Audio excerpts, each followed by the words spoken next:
5 lubhang mababangis na terorista ang kumidnap, 9 na bihag sa conservatory. Inakala nilang lahat ay ligtas na, ngunit hindi nila alam na 5 nakatutok na rifle ang nakatarget mismo sa kanilang mga ulo.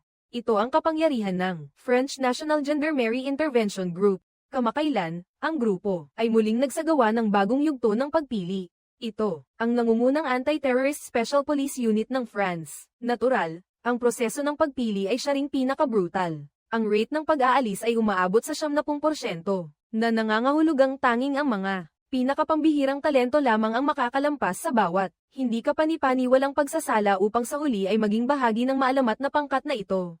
Ang veteranong commander na si David ang siyang tagasuri para sa bagong recruit na ito, ngunit nang makita niya isang binata na nagngangalang Mark na sumali, ang damdamin ni David ay naging napakasalimuot dahil ito ang anak ng kanyang yumaong kasamahan mula taon na ang nakalipas. Ang kanyang kasamahan ay namatay nang hindi inaasahan sa isang misyon. Pagkatapos, noon, kinuha ni David ang anak ng kanyang kaibigan, si Mark, bilang ampon, na nilayon upang mabuhay siya ng mapayapa sa buong buhay niya. Hindi niya inaasahan na siya ay determinado pang sumunod sa yapak ng kanyang ama. Higit pa rito, ang mga kakayahan ni Mark mismo ay talagang pambihira. Sa lahat ng pagsusulit, siya ay nasa tuktok, ni hindi man lang nakahanap si David ng dahilan upang ay eliminate siya. Ngunit sa katotohanan, sa oras na ito, si David ay nahaharap din sa isang napakalaking desisyon sa kanyang buhay. Ang kanyang asawa ay isang senior manager sa isang bangko. Mayroon din silang isang kaibig-ibig na anak na babae, ngunit, dahil sa likas ng kanyang trabaho, sa loob ng maraming taon, ang kanyang pamilya ay nahihirapang magkaroon ng oras na magsama-sama. Kaya naman, ang kanyang asawa ay umaasa na si David, na hindi na rin bata, ay maaaring magretiro. Nasa front lines at maglaan ng mas maraming oras para sa kanyang pamilya. Balak ni David na hintayin ang recruitment drive na matapos, bago magsumite ng kanyang resignation sa kanyang superior. Ngunit, sa araw na iyon, bigla siyang nakatanggap ng isang kagyat na mensahe ng pagpupulong. Dali-daling bumalik si David sa base para sa pagpupulong. Nalaman niya na ang armory sa Chateau d'Azan area ay inatake ng isang armadong teroristang grupo. 4 na sundalo sa outpost ang binaril at napatay sa lugar, habang 2 sundalo ang misteryosong nawawala. Mataas ang posibilidad na sila ay dinukot bilang mga bihag. Ang mga teroristang elemento ay tila nag-organisa ng isang mabilis na aksyon, tiyempong binaril ang mga kamera. Nang may lubos na presisayon, maliwanag na pamilyar sila sa lugar. Higit pa, riyan, ang buong proseso ng operasyon ay napakalinaw, kalmado, at panatag. Ito ay lubos na propesyonal na antas ng isang veteranong sundalo. Agad na hinusgahan ni David na ang kalaban ay maaaring isang propesyonal na grupo ng mga mersenaryo. Ngunit isang katanungan ang kasama, ang mga ordinaryong armas sa black market ay mabibili kahit saan. Bakit nila kailangang ipagsapalaran ang pag-atake sa isang armory ng militar? Sa oras na ito, ang commander ng Special Forces, si Blanc, ay hayagang sinabi ang katotohanan, ang target ng mga terorista ay hindi talaga mga ordinaryong bala, kundi isang bagay na hindi pa na-deploy ng militar, na nasa testing phase pa lamang. Ang eksplosibong ito, ang CL-20, isang uri ng eksplosibo na may kapangyarihan, na kayang durugin ng ordinaryong armor-piercing rounds. Ang lakas nito ay higit sa 3 beses ng TNT. Ito ay kabilang sa pinakamalakas na eksplosibo, at sa pagkakataong ito, ang mga terorista ay nakapagnakaw ng 1 tonelada ng supply. Nang lumabas ang balita, ang buong grupo ay agad na nanlamig. Ito ay tiyak na hindi maliit na bagay. Pagkatapos, noon, ang intelligence team ay mabilis na sumunod sa mga lead at natuntun. Ang isang kaina-hinalang refrigerator truck, ang Special Forces, ay agad na nag-activate ng emergency pursuit plan, hinati ang mga tauhan sa 2 ruta para palibutan. Pinangunahan ni David ang isang team na nakasakay sa helicopter, na responsable para sa aerial reconnaissance at sniper support. Anumang oras na ang ground team ay tumatakbo ng buong bilis, nagtatakda ng mga blockade sa daan. Mabilis na block ni David ang target na refrigerator truck. Ang helicopter at ang convoy ay agad na sumugod upang tugisin ang refrigerator truck, ngunit, ang mga emergency na sitwasyon ay biglang sunod-sunod na dumarating. Napaka lamang na alam ng mga target na may 1 toneladang CL-20 explosive sa truck, sapat na upang patagin ang buong nakapaligid na lugar. Nang marinig ito ni David, agad niyang iminungkahi na siya mismo ang haarang sa harap ng refrigerator truck na iyon. Pagkatapos, iniutos niya sa ground vehicles na lumayo sa target. Kasabay nito, minadali niya ang helicopter na bumilis. Ang panganib ay dapat matigil bago makapasok ang truck sa residential area ng maliit na bayan. Kapag sumabog ang mga eksplosibo sa lugar na iyon, hindi inaasahan ang magiging bunga nito, ngunit, sa hindi inaasahang pagkakataon, isang bus na puno ng mga estudyante ang dumaan sa maling direksyon patungo sa truck na may kargang yelo. Kung magkamali ang tira, sisubog ang bus at matatabunan sila sa apoy. Sa isang iglap, nakita ang truck na hindi humihinto, papalapit sa bayan. Hindi umatras si David sa sandaling, iyon na nakataya ang lahat. Binaril niya ang gulong ng tumpak, dahilan para biglang huminto ang truck sa tabi ng kalsada. Ngunit hindi pa tapos ang panganib, ang bus ng mga estudyante ay huminto rin agad sa tabi nito. Sa gitna ng mapanganib na sitwasyon, agad na nag-rappel si David pababa sa pinangyarihan para asikasuhin ang sitwasyon.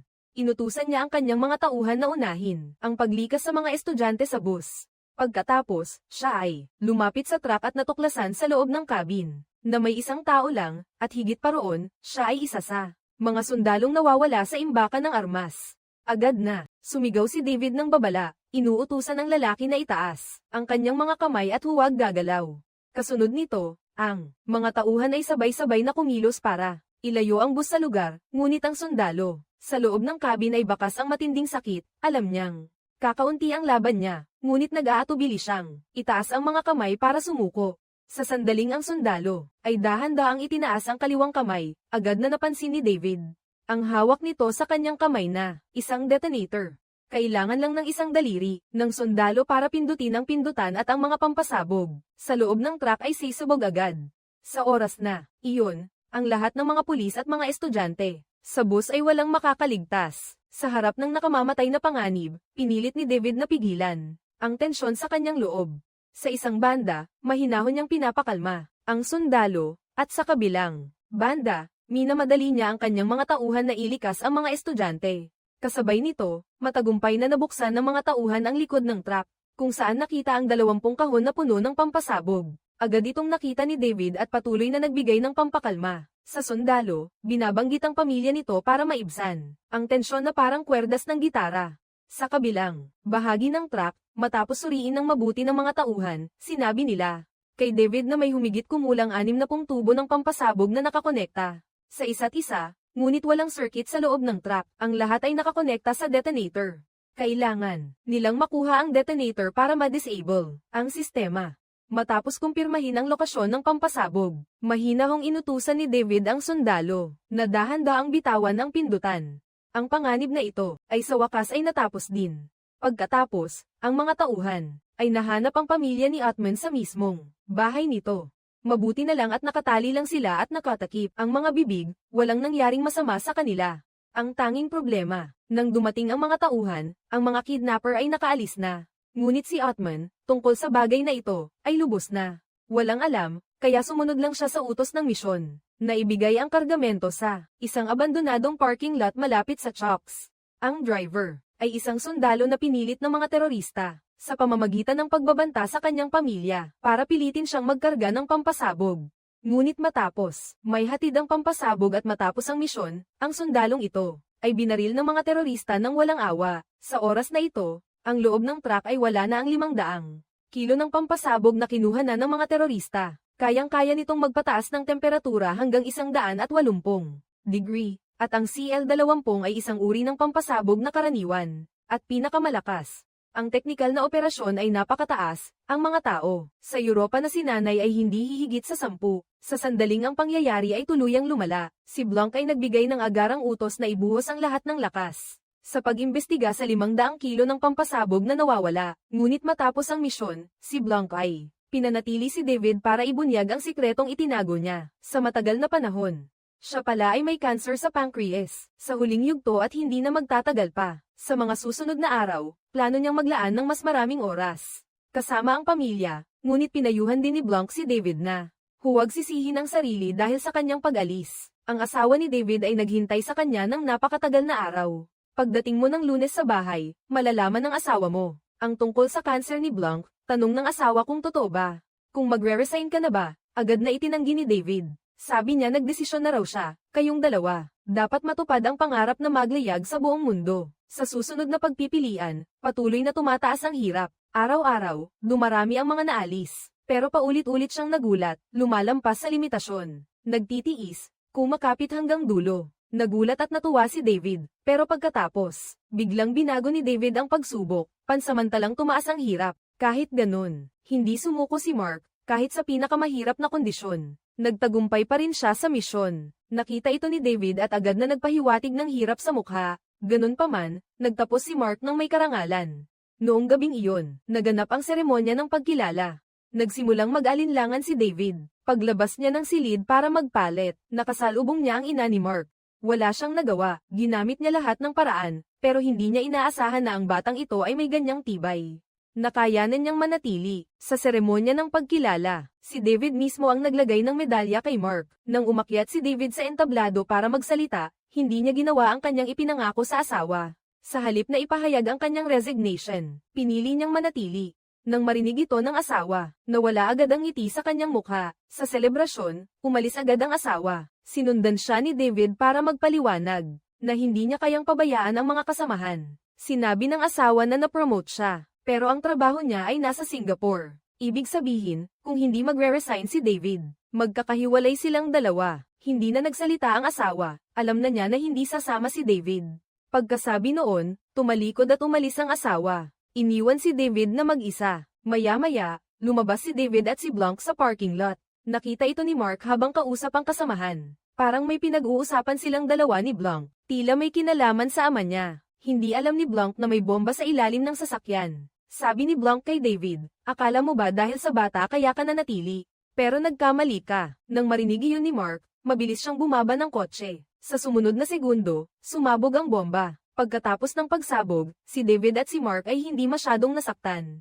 Pero si Blanc, na pinakamalapit sa bomba, ay malubhang nasugatan. Na-activate ng iba ang bomba, na nagdulot ng pinsala, sa mismong harap ng base. Ito ay isang malaking kahihiyan. Agad na pinaigting ng pulisya ang seguridad. Sinuri ng technical team ang pampasabog sa ilalim ng sasakyan. Bahagi ito ng 500 kilos na ninakaw. Ang paraan ng pag-activate ay ang pagbukas ng pinto, sumasabog. Hanggang ngayon, napansin ni David na biglang lumitaw si Commander Anna ng Internal Affairs. Kausap niya ang general. May nakitang bagong impormasyon ang mga kasamahan. Natuklasan niya na isa sa mga terorista ang nagmamaneho ng refrigerated truck.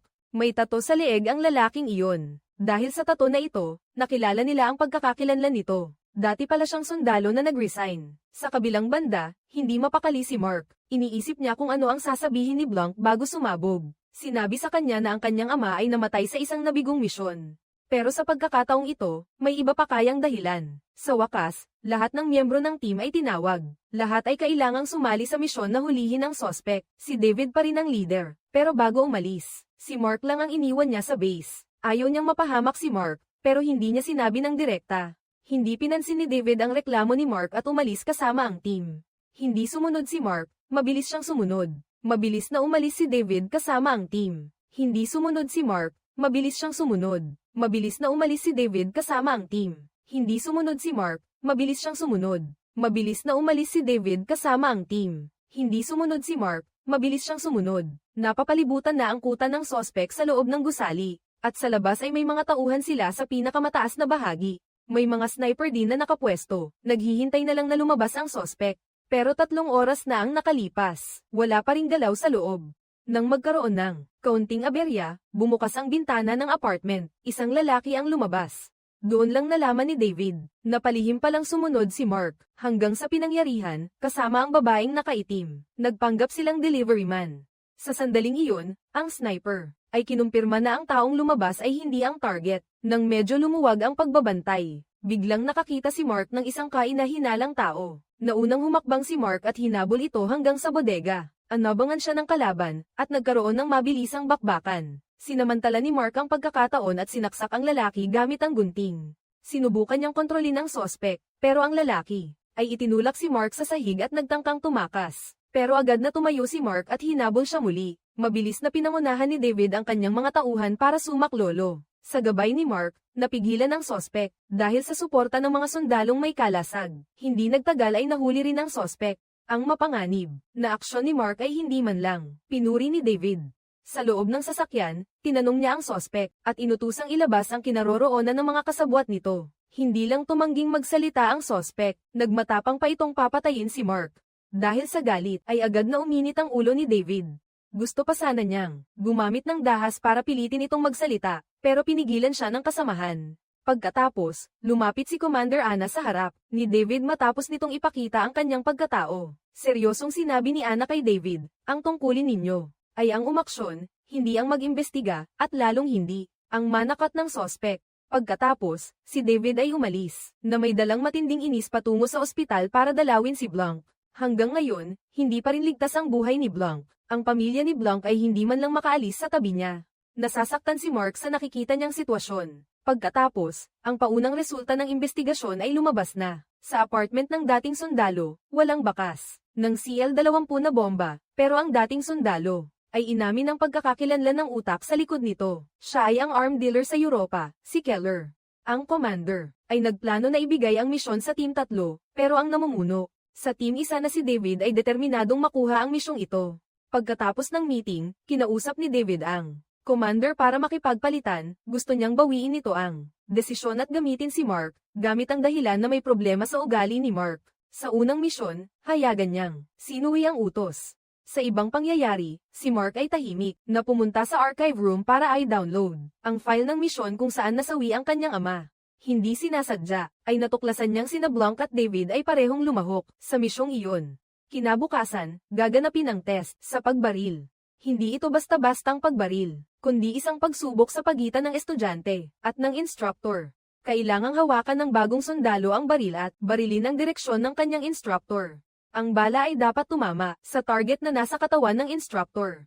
Ang pagbaril na ito ay isang ritual para makapasok sa Special Forces. Kapag nalampasan ito, opisyal na silang ituturing na miyembro ng Special Forces. Mabilis na ang apat na bagong sundalo ay isa-isang nalampasan ang instructor. Ang instructor ni Mark ay si David.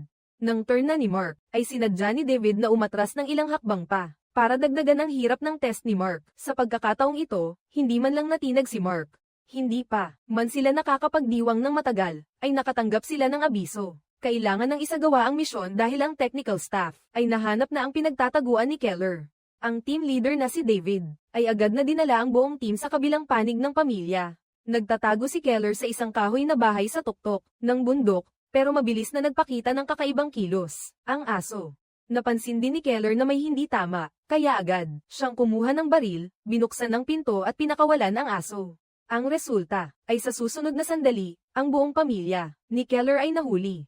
Pagkatapos, piniringan ni David at nilagyan ng earphone si Keller para ihanda na siya. Sa gitna ng interogasyon, biglang may gustong sabihin si Keller. Nag-isip sandali si David bago tinanggal ang earphone niya. Ipinahiwatig ni Keller na ang lalaking iyon ay may kasunduan na.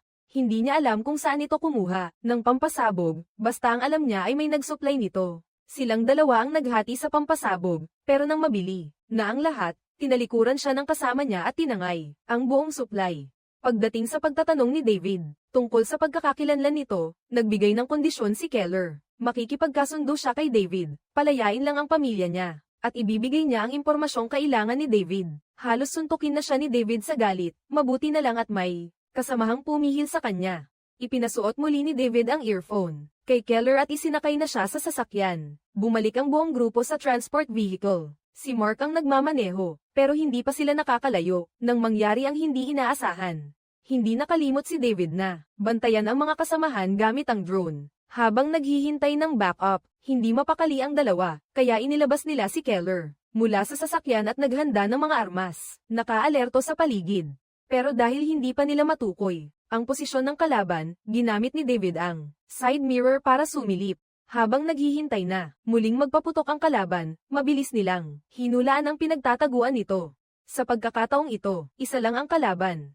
Inutusan ni David si Mark na sumuporta habang siya ay mabilis na lumipat ng pwesto. Dahil nakasuot ang sniper ng gilisot na pang-camouflage, napakahirap tukuyin ang eksaktong kinaroroonan nito. Bukod pa rito, ang reconnaissance drone ay hindi pa nakakalipad.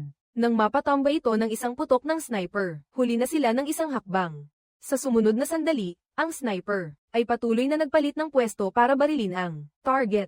Si Keller ay nagtatago sa likod ng sasakyan habang naghihintay ng backup. Nang matukoy ang pinagtataguan ng sniper, mabilis na itong tumakas gamit ang lubid. Nahirapan silang hanapin ito. Pagdating ng gabi, pagbalik sa base, agad na kinuha ni David ang mga basyo ng bala. ng sospek para suriin. Pagkatapos ikumpara ang mga basyo, wala silang nakitang anumang tagmang ebidensya. Habang si David ay nawawalan na ng pag-asa, nakatanggap siya ng isang tawag mula sa asawa ni Blanc, pinapapunta siya agad sa ospital. Gising na si Blanc.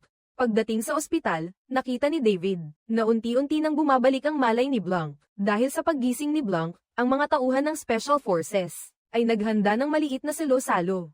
Nang ilabas niya ang kanyang telepono, nakita niya ang napakaraming missed calls. Lahat ay mula sa kanyang anak.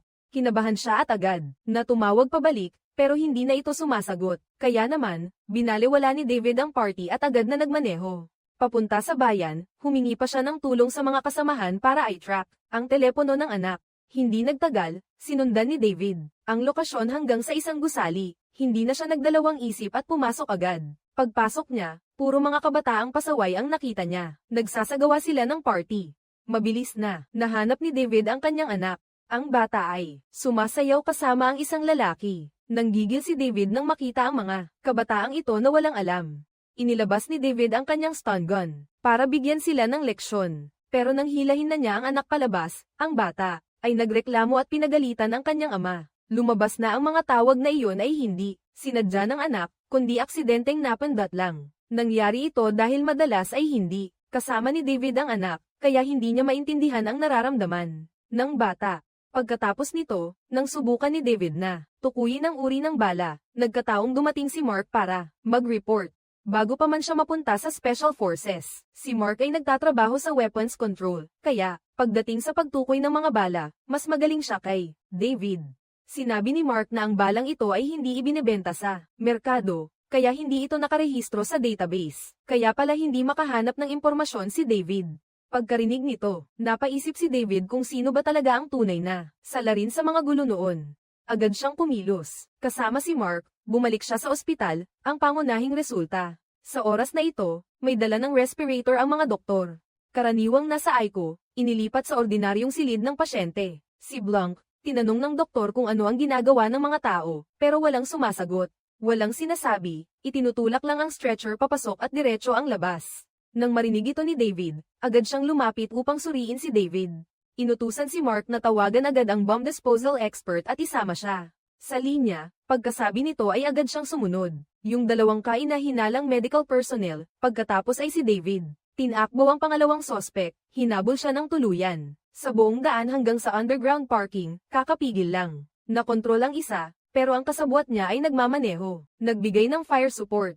Nang makitang magmamaneho na sila para tumakas, mabilis na sumakay si David sa kotse at hinabol sila. Isang nakakakaba at kapanapanabik na putukan, kahit na matagumpay na nabaril ni David ang isa pa, pero ang driver, nakapagtakas pa rin ang sospek mula sa lugar. Sa kabila, nang malaman ng eksperto ang buong detalye ng lahat, isinagawa ang pag-aalis ng bomba sa ilalim. Nang gabay mula sa malayo, maingat na binuksan ni Mark ang panel. Sa loob, marami pang pampasabog, kung pagsasamahin, aabot sa 12 tubo ng bomba.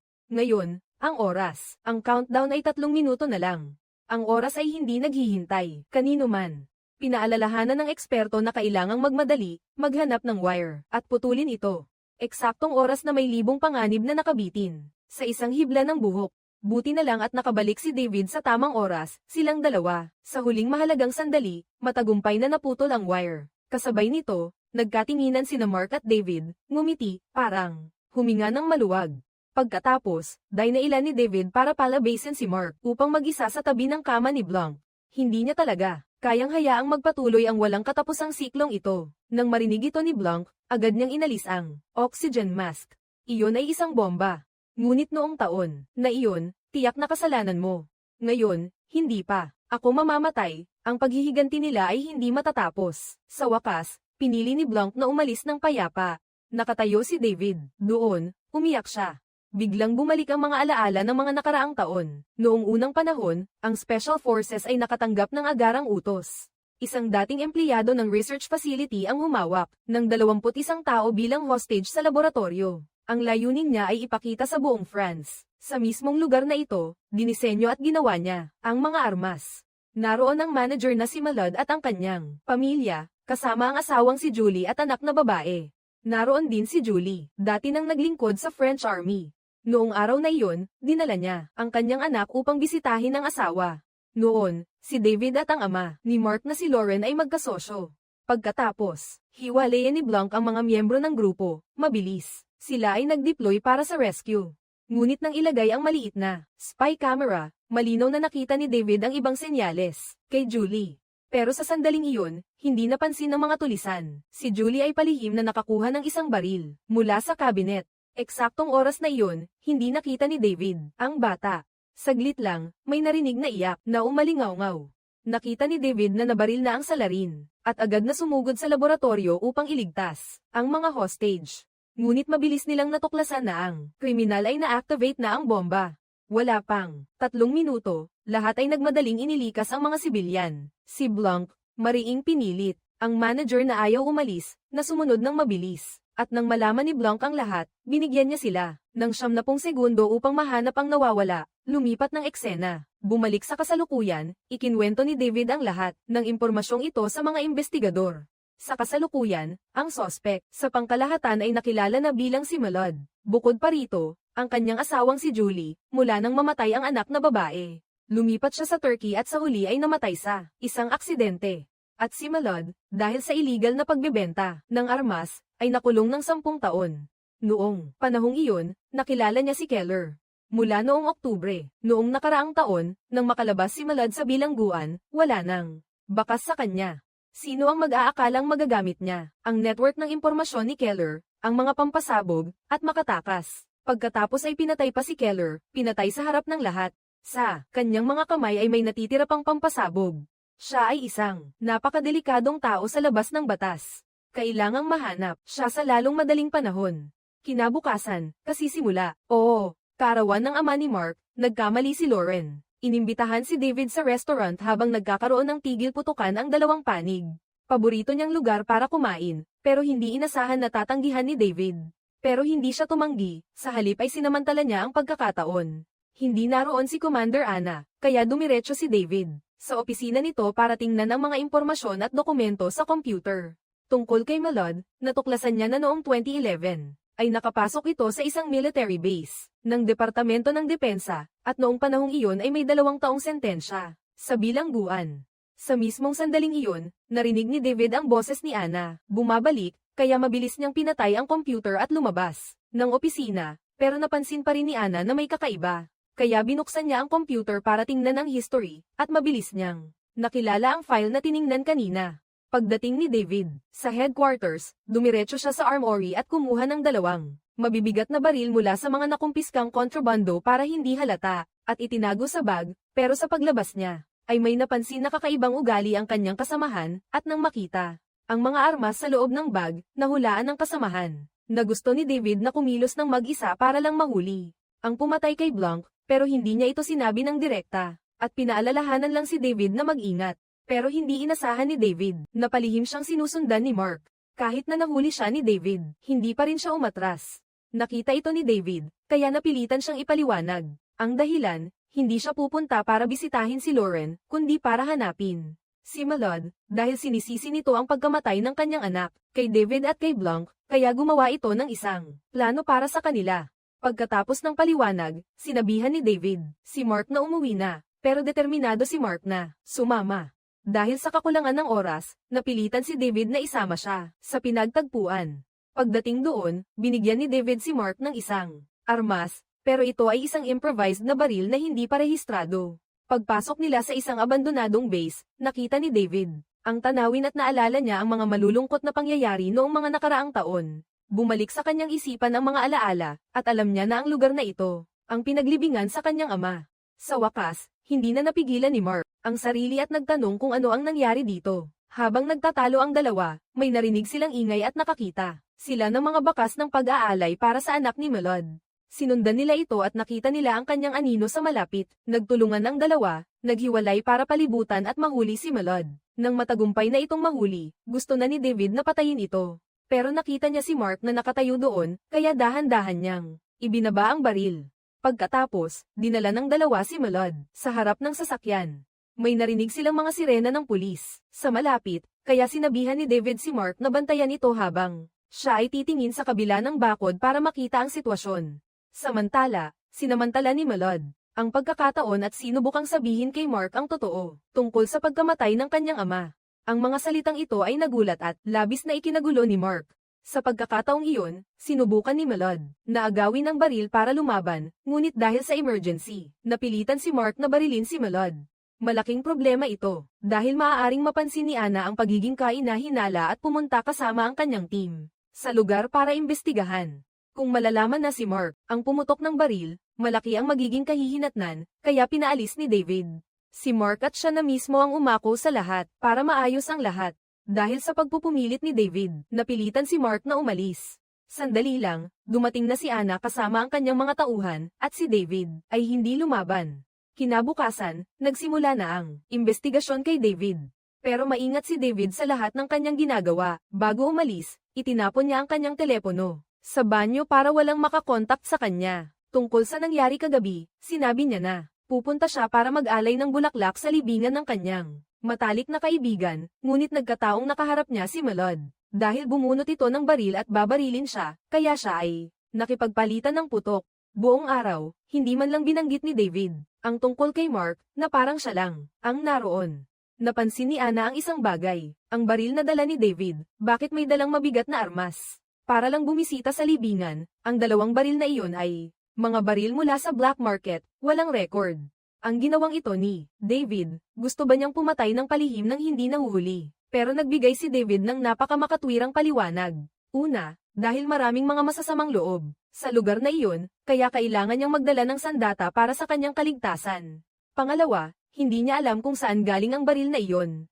Ang dalawang baril na iyon ay pareho ang itsura. Hindi niya alam kung alin ang ginamit niya. Una, dahil maraming masasamang loob, ang sarili mong superior ay sumabog. Sa pamamagitan ng bomba sa base na iyon, tiyak na dapat ay armado.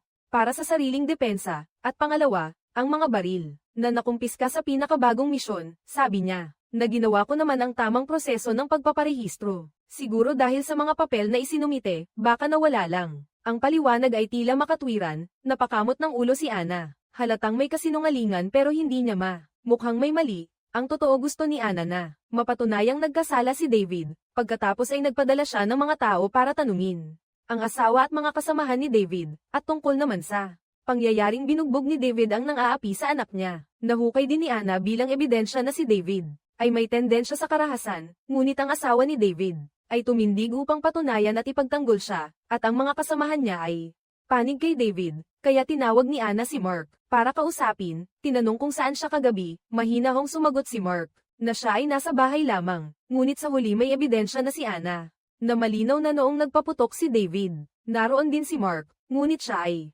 nagpanggap na walang alam at hindi nagsalita, kaya kahit gaano pa katalino si David, may isa siyang hindi naisip. Dahil sa dashcam ng sasakyan upgrade lang ang feature na kumukuha ng video mula sa malayo, eksakto noong inihatid ni na David at Mark si Malod palabas, ginamit ni Ana ang remote para makuha ang footage, kaya kahit naburahin ni David ang memory card na iyon, nasa kanya pa rin ni Ana ang lahat ng video recording, kahit na hindi malinaw na makita ang buong pangyayari ng pagpatay. Mahirap na makatakas dito, kaya dahil ayaw niyang madawit si Mark sa gulo, nagpa siya si David na siya na lamang ang sumalo sa lahat ng kasalanan, at nagbigay siya ng dalawang kondisyon para sa usapan. Una, huwag ninyong sasabihin o idawit si Mark. Sinabi niyang si Mark ay sumusunod lamang sa kanya at walang alam sa kanyang mga balak, at wala siyang kinalaman sa anumang bahagi. Ikalawa, ngayong gabi ay palayain na ninyo siya umuwi, dahil gusto niyang bago makulong ay masulyapan ang mukha ng kanyang asawa at anak sa huling pagkakataon. At pagkatapos ay mag-isang umalis si David sa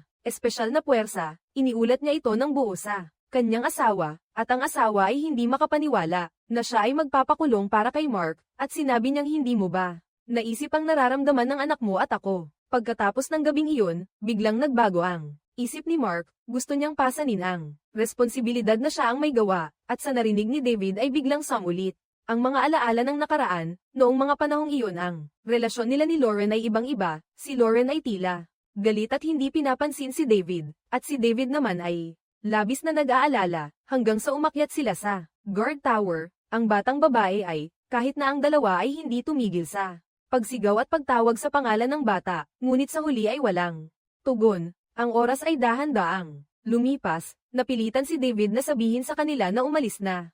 Dito nang mabilis, ngunit si Lauren ay nagpumilit na maghanap ng isa pang pagkakataon, at habang sila ay nagtatalo, hindi nila sinasadyang nataman ang button ng blast door, at pagkatapos ay si Lauren. Sa sobrang galit, ay sinipa si David palayo, at sa sumunod na segundo, ang blast door ay otomatikong nagsara, at si David ay napilitang lunukin ang kanyang luha at umalis, at sa loob ng silid, saka lamang nakita ni Lauren ang batang babae na nagtatago sa loob, ngunit sa kasamaang palad, sila ay ganap na ngayong nakulong.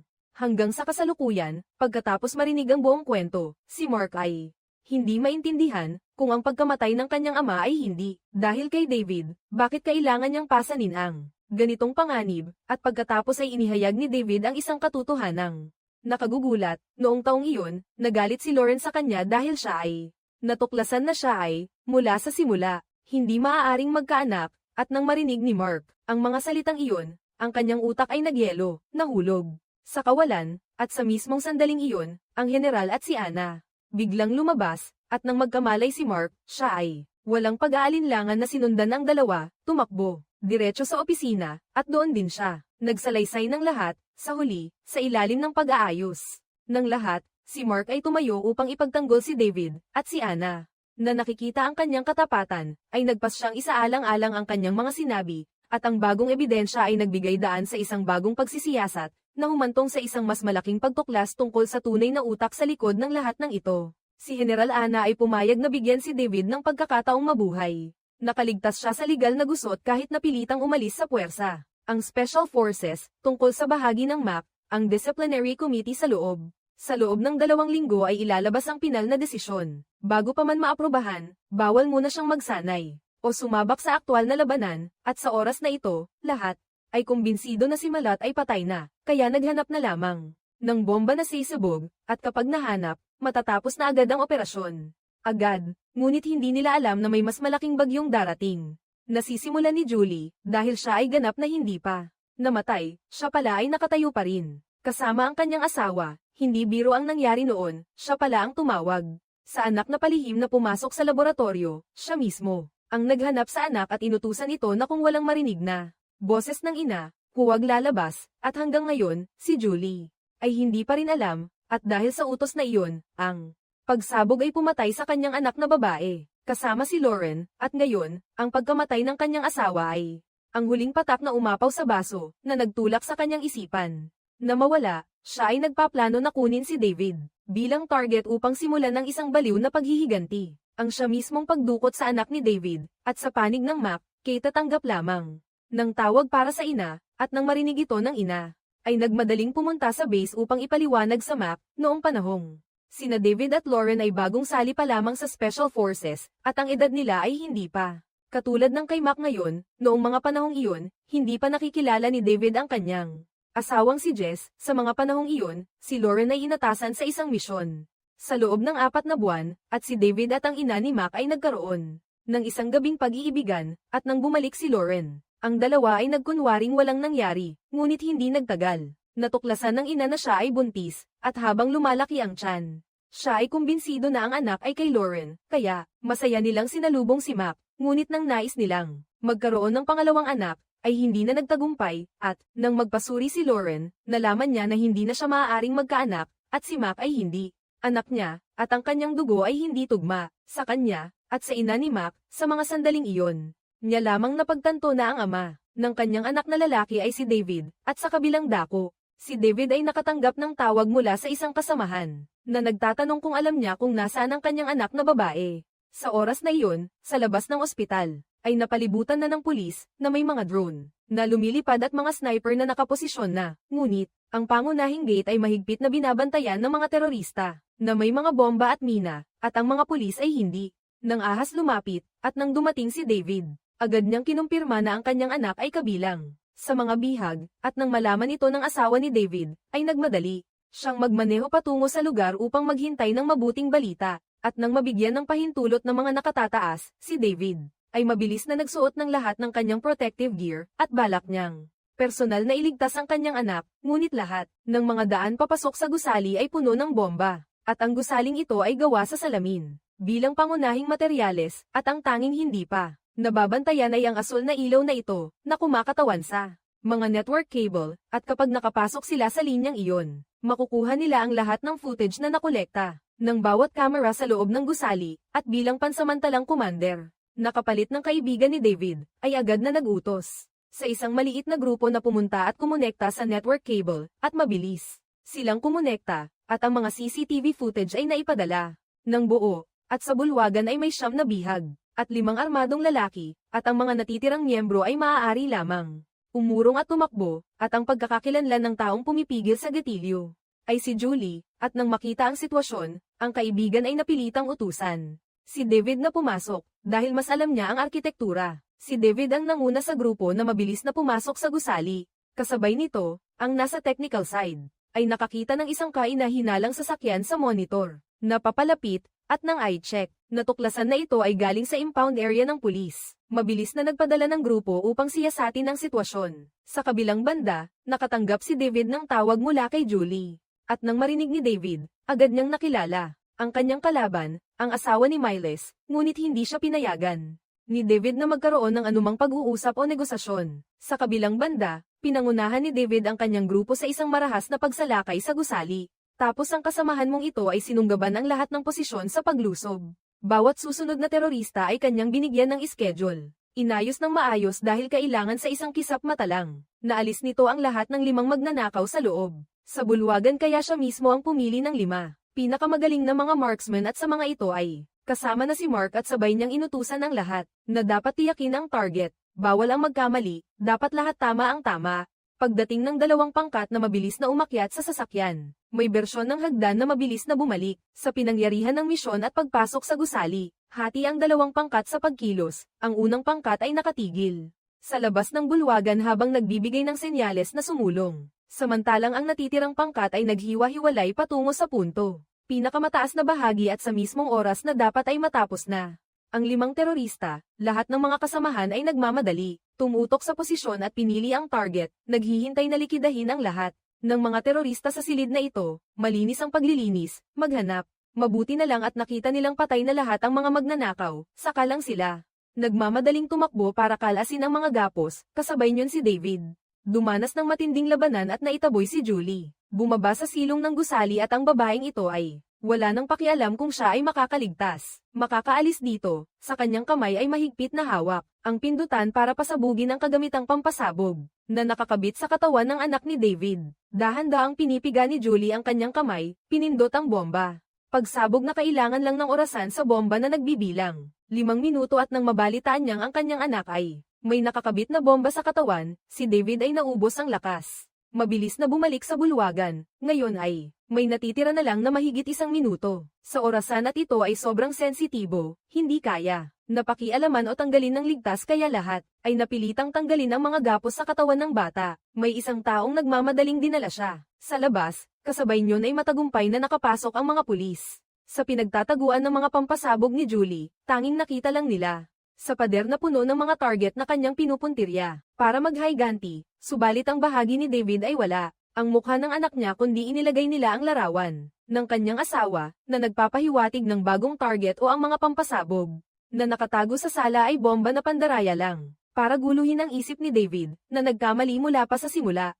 Hanggang sa huli, si Julie ay laging nakatutok sa target para maranasan ni David ang matinding kalungkutan kapag namatay ang asawa, para maramdaman niya ang lubos na pait at hirap na kanyang dinadala. Sa ngayon, si David ay isang banda ay kailangang pigilan ang matinding damdamin at tahimik na pumikit sa anak. Hanggang sa puntong ito, ang kwento ay masasabing tapos na. Una, ang mga tactical shots sa pelikula ay maingat na muling nilikha ang mga prinsipyo ng French Gun Intervention Team na inuuna ang negosasyon at pag-iingat sa bawat hakbang ng pag-atake. Hindi nagpapaganda ng mga eksena sa bar ilan, pero kung ilalagay sa timangan ng kwento ng paghahabol sa kontrabida at ang suspense ng serye, handa itong sumisid ng malalim para ilabas sa kamera ang mga yaman ng psikolohikal na labanan ng mga espesyal na sundalo. Sila ay mga taong kayang harapin ng direkta ang sakripisyo na may mukhang malamig at matalas. Natatapos ang bawat pagliligtas ng bihag, pero kahit na hindi nito mapapawi ang pagsisisi at hapdi na laging nananatili, natural lang nasa aspeto ng limitasyon ng kontrabida motif na may trauma at ang pacing ng istorya. Medyo mahina, may ilang karakter na panig na. Medyo matigas, ang direksyon ng kwento patungo sa gitnang bahagi ay hindi mahirap hulaan, pero ang kabuuan. Sa kabuuan, hindi pinalaki ng gumawa ng pelikula ang idealisasyon ng isang walang katulad na bayani, sa halip ay hinayaan ng mga tao na makita ang special forces na parang matalas na espada, na humaharang sa pintuan ng kamatayan, pinapanatili ang kapayapaan, inilalabas ang kanilang ningning, ang galing sa loob ng bawat ordinaryong tao na bumabangon, dinadala ang hirap sa bawat hiwa at peklat, na hindi alam kung kanino sasabihin, kung ikaw ay naghihintay ng pelikulang pandigma na puno ng aksyon at apoy. Mula simula hanggang dulo, ikaw ay mapapabuntong hininga. Pero kung ikaw ay naghahangad ng kombinasyon ng damdamin ng tao, mga sugat, kalungkutan, at kapalaran, sa estilong French anti-terrorism, ang pelikulang ito ay